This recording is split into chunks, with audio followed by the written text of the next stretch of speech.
My name is Michael Carter, and if someone had asked me a year ago to describe my life, I would have told them it was ordinary. Solid. Maybe even enviable. I had a beautiful wife, a smart 8-year-old son, a growing construction business, and a cozy home in one of the quieter neighborhoods of Charleston, South Carolina. Life wasn't perfect, but it felt stable, like the heavy, dependable wood beams I used to build houses. Now, when I look back, I realize how naive I was.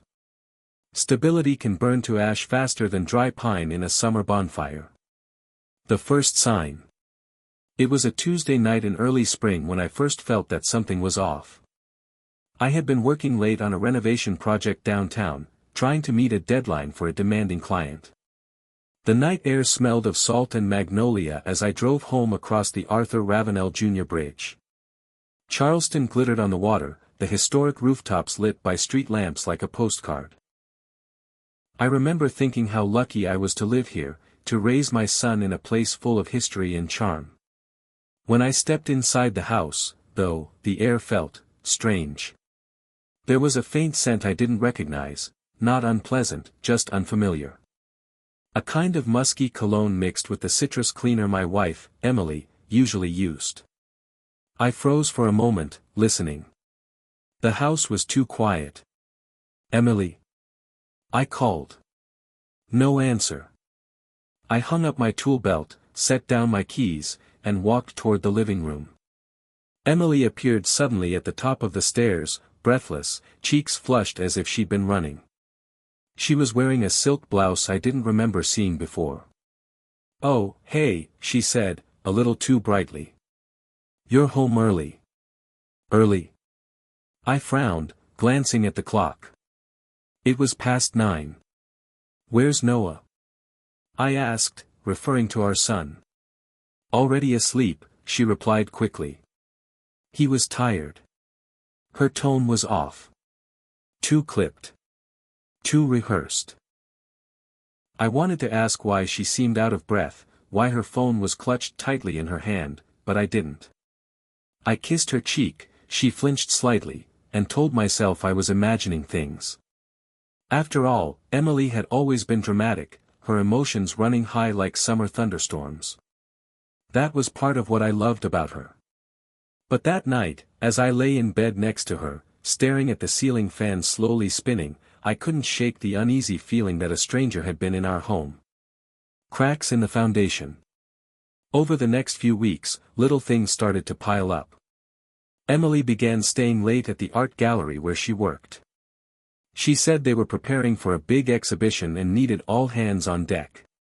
That sounded reasonable, until I noticed how often she came home with perfect hair and freshly applied lipstick, even at 11 p.m. Then there were the new clothes. Dresses with price tags I didn't recognize, tucked hastily into the back of her closet. And the phone. God, the phone. She never let it out of her sight. Even in the bathroom, it was always within reach. If a text came through, she'd glance at it with a quick, secretive smile and turn the screen away from me. I told myself to trust her. We'd been married for 10 years. We'd weathered bills, sleepless nights with a newborn, and my struggles to get my business off the ground. Surely, a few late nights weren't proof of betrayal. But deep down, I knew something was wrong. Trust, once cracked, spreads like a fracture in glass. The doubt grows. One Saturday, Emily told me she had to run to the gallery for an emergency meeting.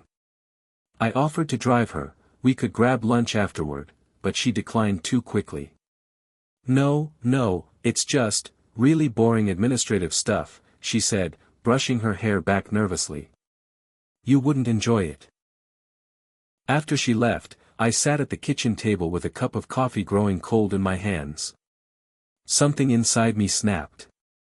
I wasn't going to sit here blindly while my marriage rotted from the inside. I called my buddy Mark, a fellow contractor and one of the few people I trusted completely. "Mike," he said cautiously after hearing my tone, "are you sure you want to go down this road? Once you start looking for proof, you can't unsee it." "I need to know," I said flatly. "One way or another." So we drove downtown and parked across from the gallery.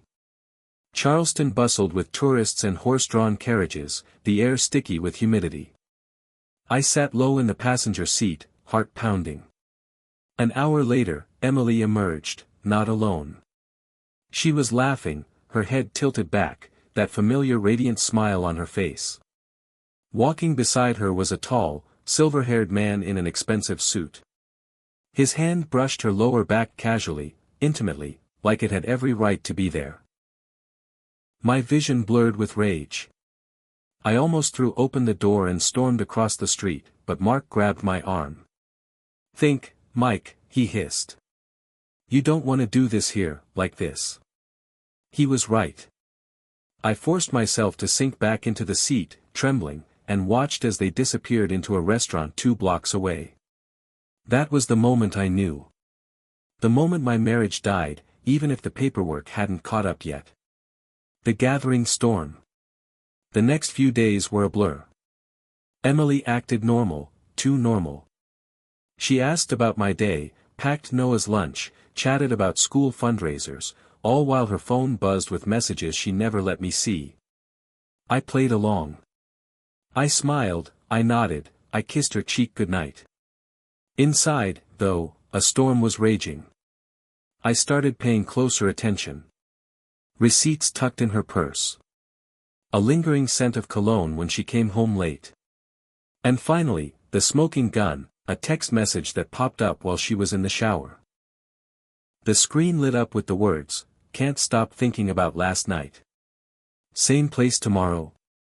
The name attached to the message was Richard, the gallery owner.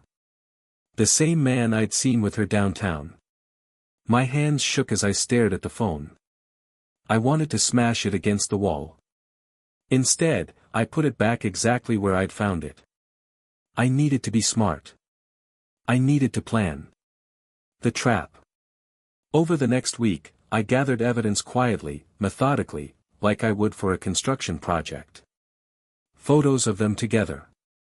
Copies of texts. Receipts showing romantic dinners charged to a card Emily didn't know I had access to. Each piece of proof was another nail in the coffin of our marriage. Finally, I set the stage. I told Emily I wanted to have a family dinner, just the 3 of us, to reconnect. She agreed, smiling, completely unsuspecting. I cooked her favorite meal, seared salmon with lemon butter, roasted asparagus, and mashed potatoes. The house smelled warm and inviting. Noah was excited, chattering about his school project on Revolutionary War forts. As we sat down at the table, I felt eerily calm. Like the eye of a hurricane. "Emily," I said softly, halfway through the meal, "can I ask you something?" "Of course," she replied, reaching for her wineglass. "Do you love me?" The question froze her in place. Her eyes widened, darting briefly toward Noah before settling back on me. "Michael, what kind of question is that?" "Of course I do." "Good," I said, my voice steady. "Because if you didn't, I'd hate to think you'd betray me with your boss." The room went silent. Noah looked confused, his fork suspended in midair. Emily's face drained of color. What are you talking about?" I slid my phone across the table. On the screen was a photo of her and Richard, arms wrapped around each other outside the restaurant. "Don't lie," I said coldly. "Not in front of our son." Noah's eyes filled with tears. "Mommy," he whispered. Emily burst into tears, reaching for him, but he flinched away. The sight of it nearly broke me. The collapse. The rest of the evening was a blur of shouting, crying, and slammed doors. Emily begged for forgiveness, swore it was a mistake, claimed it meant nothing. But I'd seen her face when she was with him. It meant everything. I didn't hit her. I didn't even raise my voice much. The quiet, controlled fury in me was worse than shouting. The next morning, I went to a lawyer. Within 2 weeks, divorce papers were filed. Emily tried to fight for custody, but the evidence was stacked against her. In the end, I was awarded full custody of Noah. She was allowed supervised visitation every other weekend. Richard? His wealthy wife found out too. By the end of the month, his reputation, and half his fortune, was gone. The aftermath. The night Noah and I officially moved out, we stood together on the Charleston waterfront, watching the sun set over the harbor. The sky was streaked with orange and crimson, the water reflecting the colors like molten glass. "Is it going to be okay, Dad?" he asked, his small hand clutching mine. I swallowed hard. "Yeah, buddy," I said. "It's going to be okay. We'll build something new. Just you and me." Behind us, the city hummed with life, tourists laughing, carriages clattering, restaurants buzzing. But for me, it was silent. My old life was gone, burned to ashes. And from those ashes, I would rebuild. Not for Emily. Not for the past. But for my son. And for myself. Final note. People think betrayal happens all at once, like a sudden storm tearing through a sunny day. But the truth is, it starts with hairline cracks, almost invisible, spreading quietly until the whole structure collapses. I've built houses strong enough to withstand hurricanes. But I couldn't save my marriage. Now, though, I know one thing. I'll never ignore the cracks again.